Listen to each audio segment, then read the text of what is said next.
Shalom Elohim, Bapak Ibu sekalian, teman-teman sekalian, puji Tuhan kita ketemu lagi dalam kesaksian iman. Dan hari ini kita akan mendengarkan kesaksian seorang ibu yang bernama Sri Lian Lestari Wolango. Ibu ini adalah seorang ibu yang sangat ketat, sangat rigid dalam beragama. Dahulu beliau adalah seorang garis keras, bahkan mengenakan cadar.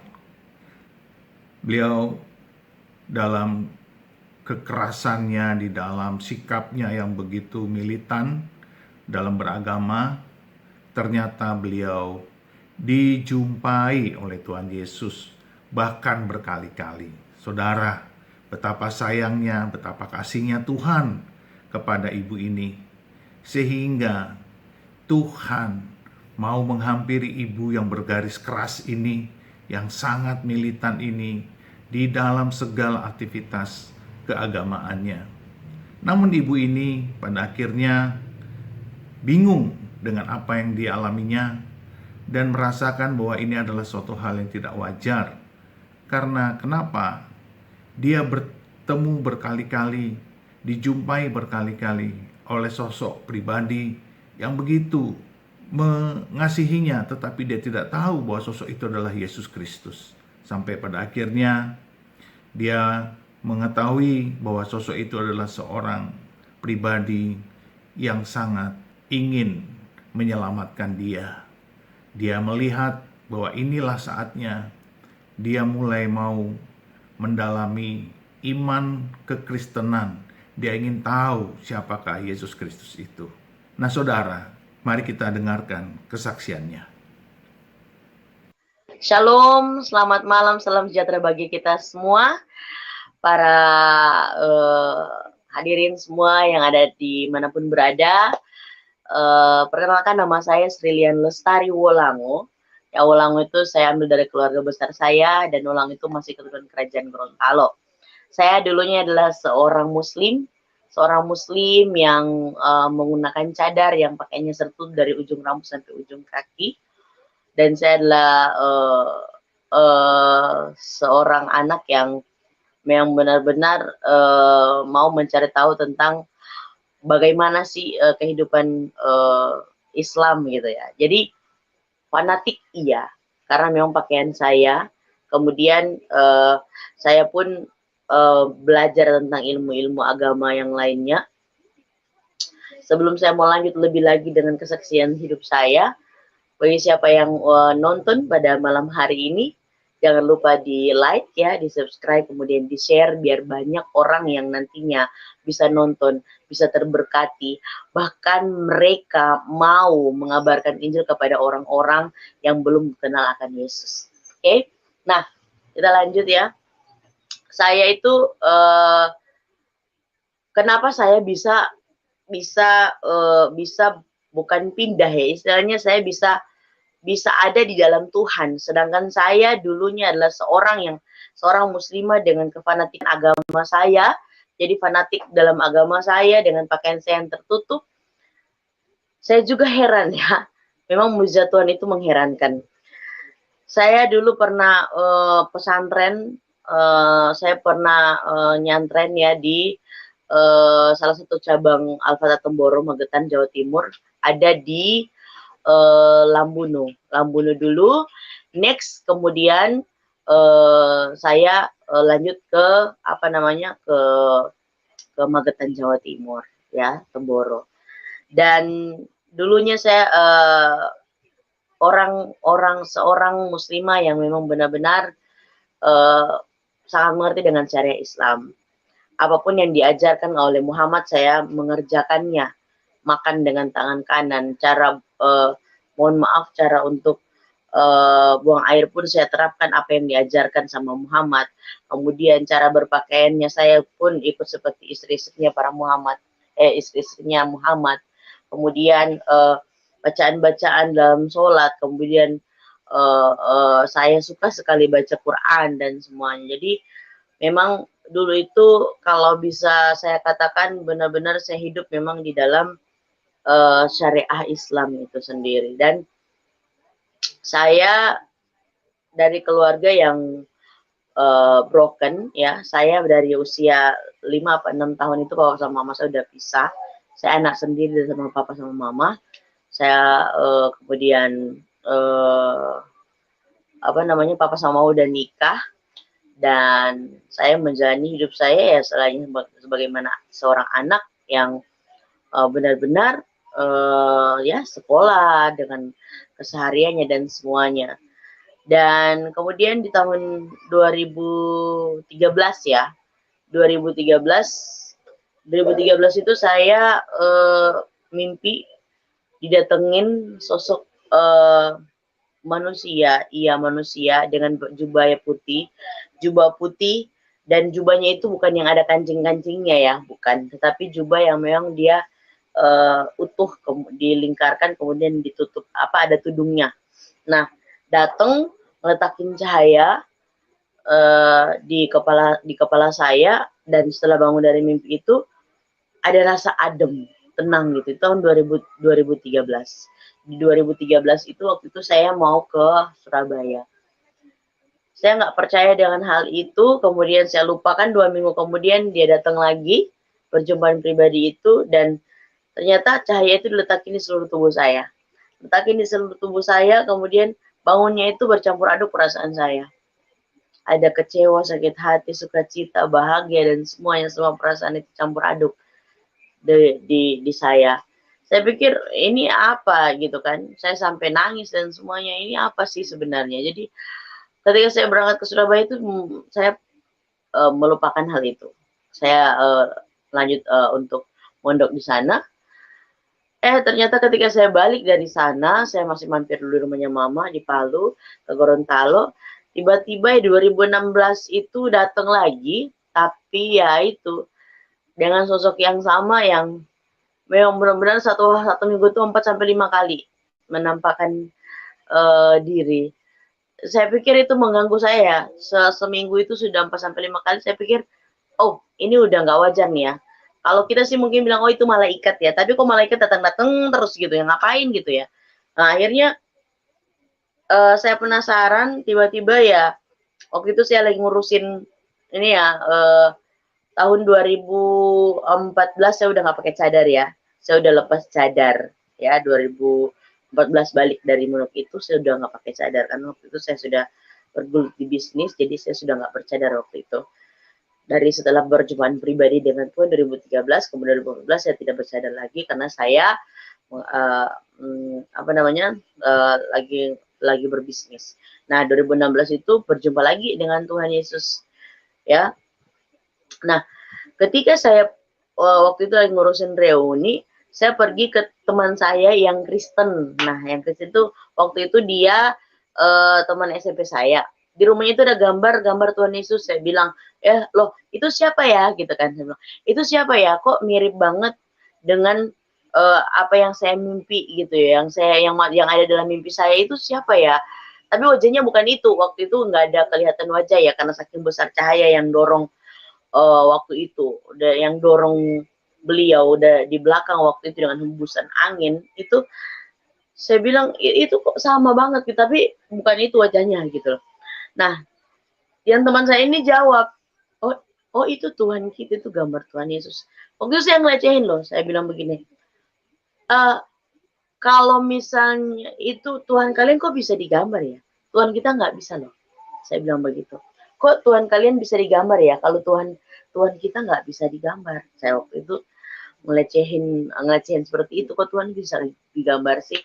Kayaknya karena mungkin dia penuh kasih dan semuanya, jadi dia cuek untuk hal itu. Kemudian setelah saya bertanya di teman saya ini, tiba-tiba ya dia ngajak saya ke satu tempat tinggal dari pemimpin organisasi gereja. Nah, setelah itu saya ternyata di situ cuman diberikan satu Alkitab kecil. Nah, Alkitab kecil yang ada yang Mazmur Amsal itu, perjanjian baru yang Mazmur Amsal itu. Dan menurut saya nggak butuh ini. Saya mau tahu sosok yang saya jumpai dalam mimpi itu siapa, gitu loh. Saya mau cari tahu yang itu. Saya nggak mau ini buku apa. Saya nggak tahu soal buku Alkitab kecil ini, saya nggak tahu, gitu loh. Ternyata saya diusir di tempat itu. Bukan diusir sih, cuman karena memang jangan sampai saya ketahuan keluarga. Karena jujur keluarga saya sana keluarga besar dan sangat berpengaruh di sana. Jadi jangan sampai ketahuan saya ada di tempat itu, maka saya cepat-cepat dikeluarin dari tempat itu. Jadi saya pikir, oh oke, saya harus keluar dari situ. Perlahan-lahan saya baca, tapi kepenasaran saya itu nggak berhenti sampai di situ. Sampai akhirnya saya temui tante ya, waktu itu pendeta. Nah, pendeta ini iparnya tante saya, tante Nining, adiknya mama. Saya cerita. Nah, ketika saya cerita, dia bilang, "Benar nih, kamu yang kamu omongin ini benar." Saya bilang, "Iya benar." "Ya udah, kamu telepon aja tante kamu aja dulu karena saya pun nggak bisa ambil alih, nggak bisa cerita banyak dan semuanya gitu kan." Akhirnya saya telepon tante saya, diajaklah sama tante saya, dan tante saya pun nggak mau ambil alih gitu loh masalah ini gitu kan. Hanya dibawalah saya di pendeta teman kenalannya tante, dan di situ dia jelaskan dan semuanya. Saya pikir oh iya, oke, dan semuanya dia jelaskan, oke, saya sudah mengerti. Jadi dia bilang kalau kamu mau ngilangin penasarannya kamu, cobalah kamu ikut dia, penuhi panggilannya dan semuanya. Jadi saya bilang oke lah, dia jelaskan soal baptis dan semuanya, dan saya pikir oke, saya siap dibaptis tanpa pengetahuan keluarga saya. Waktu itu bapak saya ada di Toli-Toli. Tanpa pengetahuan keluarga saya. Jadi saya ikut, bayangin saya dari rumah pakai hijab, tengah jalan saya buka untuk masuk gereja. Nah, benar-benar nggak ada yang ngajak saya, ya. Semuanya real karena memang saya penasaran dengan mimpi saya, dan memang benar-benar saya mau cari tahu ini sosok siapa gitu loh. Dan puji nama Tuhan, ketika saya ikut bergereja, ada rasa ademnya, ya kan? Ada rasa tenangnya. Saya waktu itu nangis, gitu ya. Cuman di situ ya, saya bilang sama ibu pendetanya, saya mau cepet-cepet dong dibaptis gitu ya. Dia bilang, oh, kalau mau itu kamu harus tulis surat pernyataan dulu. Lah saya pikir surat pernyataan apa? Ya harus kamu tulis kalau memang benar-benar kamu itu nggak diajak siapapun. Oke, saya tulis dan saya tanda tangan di atas materai. Akhirnya saya dibaptis, dan kepenasaran saya itu saya pikir hilang setelah dibaptis. Tetapi ternyata makin tambah lagi, di mana saya harus mencari tahu bahwa benar-benar dia ini sosok yang memang benar-benar menyejukkan hati saya. Dan akhirnya saya diarahkan untuk pergi ke Manado untuk cobalah kamu ibadah di salah satu gereja. Siapa tahu kamu suka dan semuanya. Saya pikir oke, saya pergi ke Manado dan saya ibadah di dalamnya, dan puji nama Tuhan, lega, saya bisa lepaskan semuanya karena nggak ada keluarga saya ya. Dan semuanya saya bisa lepaskan, dan semuanya saya bilang, oh Tuhan terima kasih. Bahkan saya waktu itu masih kaku mau panggil Tuhan Yesus. Tapi di situ saya bilang, Tuhan terima kasih, betapa bebasnya hati ini. Dan ketika saya balik dari sana, dengan apa ya? Karena saya begitu senang, begitu gembiranya, saya ingin mengekspresikan kebahagiaan saya ketika ikut Tuhan. Saya diajak teman-teman untuk menghias gereja. Waktu itu 2016 tahun bulan November atau Oktober ya. Itu saya diajak sama teman-teman pemuda untuk hiasin apa namanya pohon Natal, dan saya ternyata ikut ya. Saya ikut hiasin. Waktu itu the first time saya pray buat teman-teman. Saya doa di situ. Dan memang mereka tuntut saya untuk berdoa. Saya bilang saya tidak bisa berdoa. Terus di situ teman saya bilang begini, diajarkan, kamu tahu doanya kamu yang dulu dengan sekarang itu berbeda. Kalau dulu kamu harus mungkin ambil cuci basuh tangan dulu, kemudian kamu harus pakai pakaian tertutup dulu, kamu duduk, kemudian kamu berdoa. Kalau sekarang tidak, dengan kata-kata yang sopan, dengan hati yang tenang, kamu berdoa, ucapkan. Dan di situ saya berdoa. Saya berdoa, dan di situ the first time saya pray buat mereka. Di situ saya berdoa, saya bilang, sebegini, saya berdoa, Tuhan pada hari ini kita mau melakukan uh, melakukan kegiatan untuk Natal. Saya bilang engkau jagai, engkau lindungi, engkau sertai. Amin. Nah, waktu itu ada yang kurang. Teman saya bilang, di dalam nama Tuhan Yesus, kamu nggak? Oh, waktu itu saya masih kaku untuk sebut Tuhan Yesus. Tetapi ya, ketika sudah pelan-pelan diajarkan, saya sudah mulai terbiasa. Waktu itu saya bilang, saya harus mengekspresikan lagi. Sehingga diajaklah saya untuk ibadah pemuda, saya ikut ibadah pemuda, dan ternyata ada yang lihat saya ketika saya masuk gereja. Masuk gereja saya nggak pakai hijab. Nah, akhirnya sementara ibadah, tahu-taunya ada polisi dari belakang. Polisi dari belakang ternyata lagi polisi dari belakang suruh stop, suruh berhentiin berhentiin ibadah. Saya kaget loh, kok pandangannya si yang pembawa firman kok ke belakang. Pas saya nengok ke belakang, ternyata emang ada polisi. Waktu itu masih kenal saudara. Jadi sebenarnya kan untuk memberhentikan ibadah seorang agama lain itu kan nggak boleh ya. Tapi ternyata diboleh-bolehin sama keluarga saya waktu itu polisi. Jadi diangkatlah saya dengan mobil patroli dan bawalah saya ke polsek, dan memang kerumunan orang sekampung itu banyak karena memang saya keluarga besar di sana. Dan waktu itu kakak beradiknya papa itu matanya merah semua sampai ngomong, kalau kamu nggak kembali di agama kamu yang lama, saya kalau ketemu di tengah jalan saya bakalan cincang dua. Tahu cincang ya? Nanti dibelah-belah katanya. Ya. Jadi waktu itu dengan perasaan yang saya bersalah tidak, tetapi di situ ada ketakutan yang melihat massa sangat banyak. Nah, saya dibawa ke polsek, diinterogasi dan semuanya. Sebenarnya saya nggak ada salah karena memang waktu itu umur saya udah 24, udah jalan 25 tahun lah. Jadi udah ada undang-undang yang melindungi hak untuk memilih daripada keyakinannya masing-masing. Apalagi udah umur seperti itu. Nah, ketika di sana sudah diinterogasi bla bla bla dan semuanya. Ternyata tante saya datang lagi.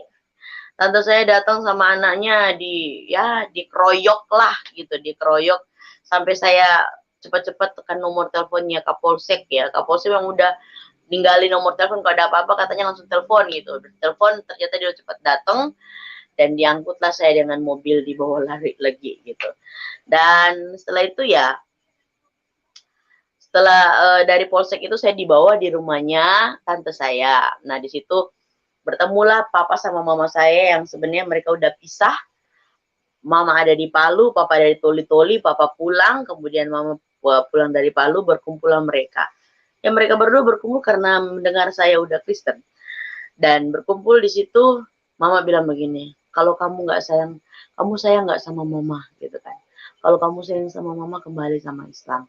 Papa gitu. Saya lihat raut wajahnya papa itu udah merah. Saya tahu kalau udah merah begitu aku udah marah. Marah plus malu gitu loh. Tapi ya, saya sudah bilang, saya nggak bisa. Saya tetap mau ikut Tuhan Yesus. Nah, setelah itu, ketika saya udah ngomong seperti itu, mama nangis ya waktu itu. Mama nangis lah. Saya pikir, saya pun mau menangis, tapi ya, mau gimana lagi, saya ikut Tuhan. Dan memang ini harga yang harus saya bayar. Ketika itu, papa udah ngomong, oke, kalau memang kamu mau ikut Tuhan, saya harus, papa mau minta kamu balik aja di rumah dulu, gitu ya. Oke, saya balik, saya ikut papa di rumah. Ternyata saya nggak dikasih keluar sama papa. Papa bilang, kamu jangan berani keluar, nanti kamu akan dibantai orang-orang di luar karena mereka udah tahu itu kamu tuh udah Kristen dan semuanya. Pada suatu saat itu hari Jumat, kata papa, kamu mau dimandiin lagi, mau diislamkan lagi, selesai dari khotbah Jumat. Saya pikir, oke lah. Di situ terpikirkan saya untuk minta izin ke bapak, Pak, saya mau ke pasar mau beli sendal gitu. Oh, oke, jangan lama-lama ya gitu kan. Bapak pikir ya kita sudah normal gitu ya. Jadi saya naik bentor ya, di sana kendaraan namanya bentor. Jadi saya naik bentor, kemudian di situ saya kunci tangan, saya bilang, Tuhan, apabila masa depan saya dengan Tuhan, saya bilang tunjukkan jalan dan lancarkan apa yang harus bukakan jalan apabila masa depan saya dengan Tuhan. Ketika saya naik bentor, mau ke pasar itu belok kanan, saya bilang lurus aja. Lurus, lurus, lurus lagi sampai melewati beberapa desa, sampai ke yang namanya desa yang namanya Buko. Nah, turun di situ, kemudian saya berdoa lagi biar dapat tumpangan mobil untuk ke Manado. Dan puji nama Tuhan, saya dapat tumpangan dan sampai ke Manado. Ternyata saya waktu itu tidak punya uang. Ternyata saya di tengah perjalanan saya ngobrol sama ibu-ibu yang berhijab. Dia bilang dia ingat anaknya yang sudah meninggal sama persis dengan saya. Dan ketika dia turun di Kota Mobagu, ternyata dia pegang tangan dan kasih saya duit. Ketika sampai di Manado, saya bayar mobil. Dan ketika kakak rohani saya waktu itu jemput, dia bilang, siapa yang bayarkan? Iman saya mengatakan pertama kali, saya bilang, Tuhan Yesus yang bayarkan kendaraan saya. Puji nama Tuhan, saya sampai sekarang ada di Manado. Dan kalau pencobaan-pencobaan yang saya dapatkan ketika ikut Yesus itu sangat banyak. Saya pernah tidur di halte karena nggak ada tempat tinggal. Saya pernah diusir dari kos ke kos karena nggak sanggup bayar kos. Saya pernah jualan masuk gereja ke gereja, masuk rumah ke rumah untuk jualan kue-kue kecil. Kemudian saya pernah kelaparan 2 hari 2 malam karena nggak ada uang, nggak ada makanan sama sekali. Dan memang benar-benar banyak yang saya rasakan, tetapi dari sekian banyak yang saya rasakan, banyak pelajaran yang Tuhan udah beritahu bahwa hidup ikut Tuhan itu bukan enak-enak, ngeri-ngeri sedap gitu loh, ikut Tuhan. Dan puji nama Tuhan, sekarang saya istilahnya kerohanian saya lebih menebal lagi. Saya lebih kuat lagi, ditambah ketika saya pelajari lagi kitab saya yang lama, ternyata banyak menyebutkan tentang keutamaan Isa Al-Masih, menyatakan bahwa dia itu adalah Tuhan. Salah satunya itu ada di dalam surah Maryam, surat ke-19 ayat 21. Ya. Di sini saya mau bacakan dan ini mau membuktikan juga kalau memang benar-benar saya dari muslim. Bukan yang namanya Islam murtadin odong-odong atau yang dikata-katain yang misalnya, oh dia itu Islam yang memang nggak ngerti syariat Islam, makanya dia ikut Yesus dan ikut ini dan semuanya cuman gara-gara ini. Nggak ada, kalau misalnya ada yang bilang, oh dia itu murtadin odong-odong dan semuanya, saya mau meluruskan di sini bahwa benar-benar saya ini dari Islam dan saya mengerti syariat Islam. Jadi bukan berarti saya cuman ikut, misalnya saya punya pacar Kristen, saya ikut Kristen, atau mungkin saya ditawarin harta banyak di Kristen kemudian saya ikut.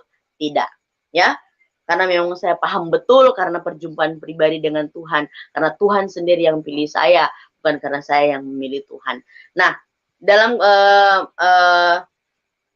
surah Maryam, surah ke-19 ini, di sini yang ayat 21 ya, yang ayat 21. Di sini sebenarnya Maryam kan menolak ketika diberikan Isa Al-Masih di dalam kandungannya. Ya, di dalam kandungannya ditolak gitu loh. Tetapi di sini dia berkata di ayat yang 21, Jibril berkata begini. Qala kadzalika qala rabbuki huwa alayya hayyin wa linaj'alahu ayatan lin-nasi wa rahmatan minna wa kana amrun maqdiyah. Jadi dia bilang bagi Jibril berkata, demikianlah Tuhan berfirman, hal itu adalah mudah bagiku dan agar dapat kami menjadikannya suatu tanda bagi manusia dan sebagai rahmat dari kami, dan hal itu adalah suatu perkara yang sudah diputuskan. Saya penasaran dengan ayat ini. Sebelumnya gini, di dalam satu hadis itu pernah dibilang begini, barang siapa yang meninggalkan dengan sengaja satu sholat wajib, maka akan mendapatkan siksa, satu hukum, akan mendapatkan siksa dalam neraka. Nah, kemudian saya bandingkan lagi dengan hadis yang lain, yang mengatakan barang siapa yang menghafal 100 kurang 1 Asmaul Husna, maka dia wajib masuk surga. Saya pikir begini, menghafal sama melakukan sholat itu kewajiban. Menghafal juga itu wajib ya. Nah, paling ringan ini menghafal.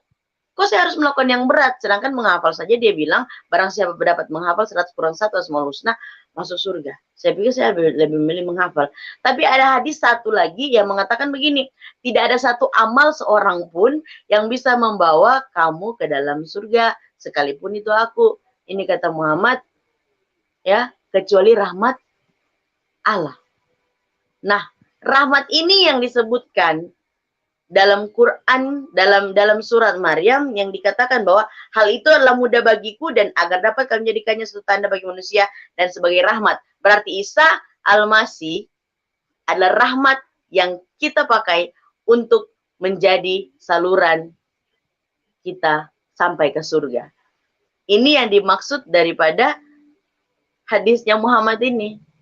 Ternyata saya baru mengerti, tidak ada amal siapapun yang bisa membawa kita, amal apapun yang bisa membawa kita ke dalam surga kecuali rahmat Allah. Nah, dalam Quran ini, dalam surat Maryam ayat 19 ini ternyata disebutkan rahmat itu sendiri adalah Isa Al-Masih.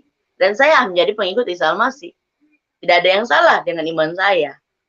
Saya mengatakan bahwa dia adalah Tuhan.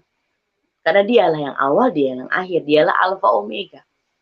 Kemudian lagi ayat yang membenarkan lagi tentang sifatnya Isa Al-Masih yang sama persis dengan sifatnya Bapa.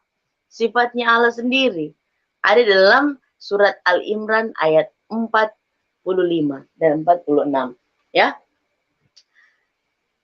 Ini. 45. Oke. Bentar ya. Ini yang membuat saya lebih kuat lagi mengikut Tuhan Yesus. Nah, ini satu ayat yang mengatakan cuman dia sendiri yang mendapat gelar Al-Masih. Ya, yang mendapat gelar Al-Masih.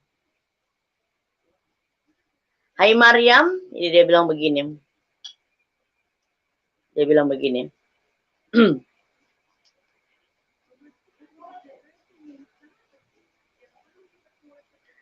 Dia bilang begini ya. Idz qalatil malaikatu ya Maryamu innallaha yubashshiruki bi kalimatin minhusmuhul Masihu Isa bin Maryama wajihan fid dunya wal akhirati wa minnal muqarrabin. Jadi ketika malaikat berkata, hai Maryam, sesungguhnya Allah mengembirakan kamu dengan kalimat daripadanya, namanya Al-Masih Isa putra Maryam, seorang terkemuka di dunia dan di akhirat. Ya, dan termasuk orang-orang yang didekatkan. Jadi dia yang terkemuka di dunia dan juga di akhirat. Jadi cuma dia satu-satunya jalan yang bisa membawa kita kepada surga. Jadi saya pikir saya nggak salah, gitu, ya kan? Dan ini memperkuat iman saya, ya.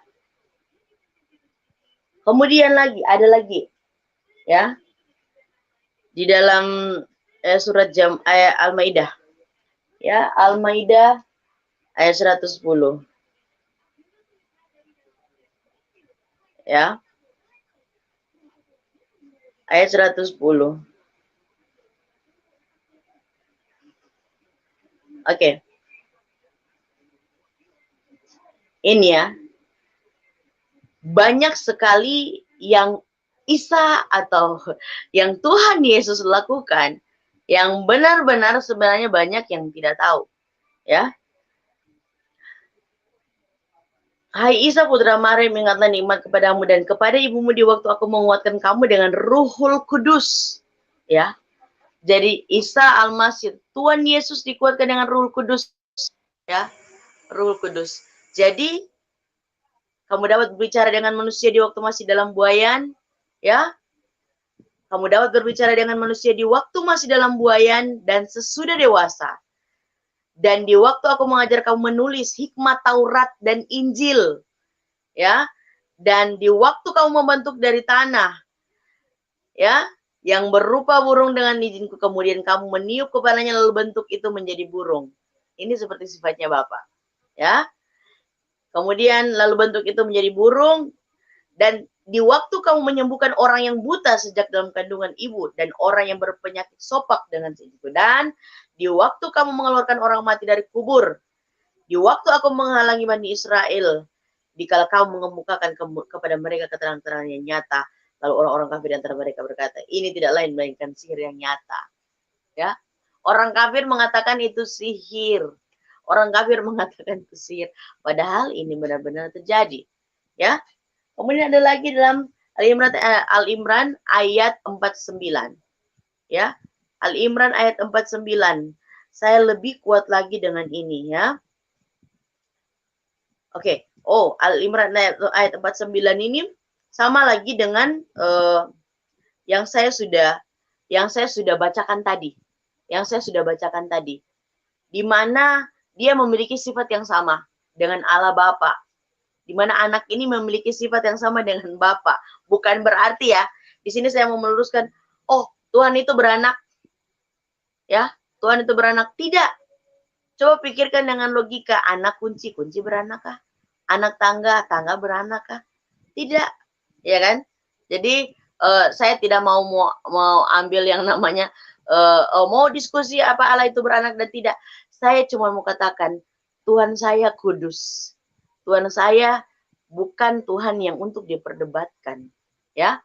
Oke. Di sini dia bilang begini ya, sesungguhnya aku telah datang kepadamu dengan membawa suatu tanda dari Tuhan, yaitu aku membuat untuk kamu dari tanah berbentuk burung, kemudian aku meniupnya, maka ia menjadi seekor burung dengan sejin al, dan aku menyembuhkan orang yang buta sejak dari lahirnya, dan orang yang berpenyakit sopak, dan aku menghidupkan orang mati. Ya, ini dia sendiri, Quran sendiri yang mengatakan.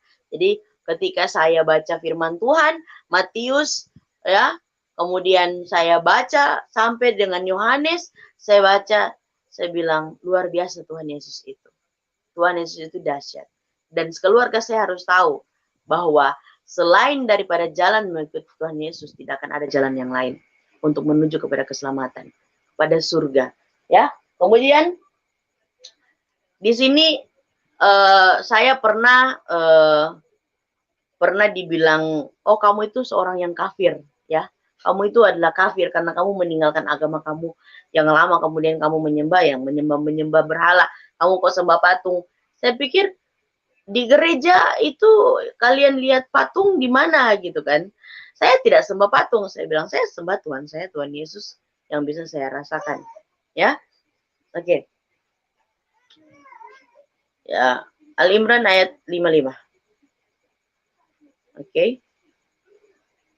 Ya. Al-Imran ayat 55, surat ketiga dari Quran ayat 55. Ya. Oke. Ya. Ini di sini dia bilang, "Idz qala Allahu ya Isa inni mutawaffika wa rafi'uka ilayya wa mutahhiruka minal ladzina kafaru wa ja'ilul ladzina tabauka fawqal ladzina kafaru ila yaumil qiyamah thumma ilayya marji'ukum fa ahkumu bainakum fima kuntum fihi takhtalifun." Ya, dia bilang begini, ketika bermana Isa, sesungguhnya aku akan menyampaikan kamu kepada akhir ajalmu dan mengangkat kamu kepadaku serta membersihkan kamu dari orang-orang yang kafir dan menjadikan orang-orang yang mengikuti kamu di atas orang-orang yang kafir hingga hari kiamat. Ya. Kemudian hanya kepada aku kembalimu, lalu aku memutuskan tentang hal-hal yang selalu kamu berselisih padanya. Jadi, Isa Al-Masih, Tuhan Yesus dan para pengikutnya diangkat di atas orang kafir. Berarti yang tidak ikut Isa Al-Masih, orang apa? Minta maaf, mau bilang saya kafir karena ikut Tuhan Yesus. Saya mau kasih tahu, yang berhak menilai hanya Tuhan. Yang berhak menilai hanya Tuhan. Itu yang membuat saya kuat di dalam Tuhan.